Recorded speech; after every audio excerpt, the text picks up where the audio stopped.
What's up? Oh! You need good balance. Leave that, turn your foot in.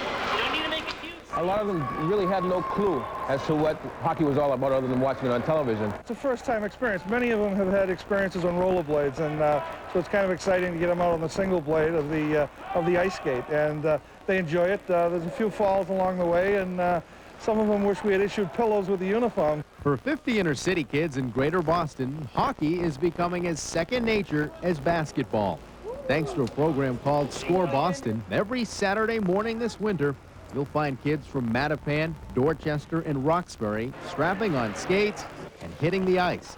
Those neighborhoods may not exactly sound like hockey hotbeds, but one day they could be. It's a very costly sport. It's also a lack of ice rinks, resources of that nature. But I think more importantly, the fact that someone's bringing the sport to them, we're giving them the opportunity to participate in the sport. It's what traditionally inner-city children have not had.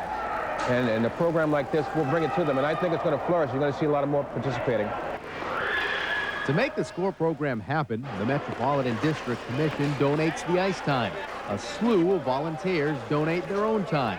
And the equipment has been donated by everyone from the Reading High hockey team to the Boston Bruins. The volunteers themselves are really committed to this, and it's clear to me they're doing it from their heart, which makes it so much easier for all of us. It's nice to have, I just think it's nice to have all the kids together, at least some part of the program. Tessie Wooten appreciates the volunteers as much as anyone. In fact, they include her husband.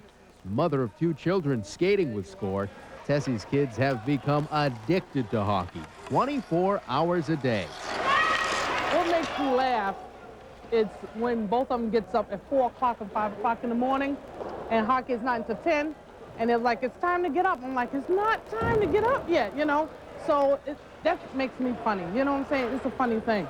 To appreciate the impact the S.C.O.R.E program is having on local youths, you need only to talk with one of them directly. What you hear is the type of passion you might expect a young inner-city athlete to have when talking about basketball or even football. But remember, the game here is hockey. When I first came here, I didn't know nobody. I then got on the ice. I kept falling. Then I got used to it. When I got used to it, I kept going and going and going. Every time I fell, I got back up. And that's how I got used to it. And that's how I told my mother that I want to grow up to be a hockey player. Professional hockey has never been a sport where many African Americans and minorities take part. That doesn't always make it easy for young black hockey players to find role models. But in Boston, it's not a problem. Not only do the Bruins have a black player in Anson Carter, but the S.C.O.R.E program has a true friend. Anson Carter looking for 15, score!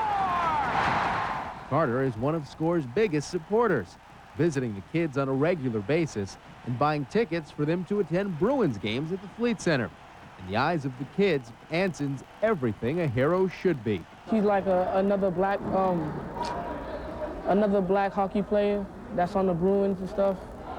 He came to my Boys and Girls Club once.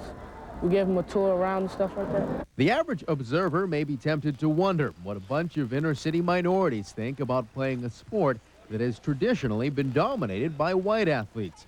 But the beauty of what's happening on Saturday mornings at the S.C.O.R.E skating rink is that they don't give a second thought to that question. They come to learn a sport they like, and feeling out of place with a stick and a puck just doesn't cross their mind. He never said anything to me.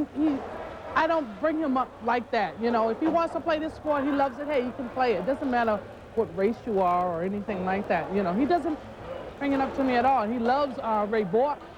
You know, he met Anson Carter. I mean, he didn't mention anything about his color or anything like that, or his race or anything.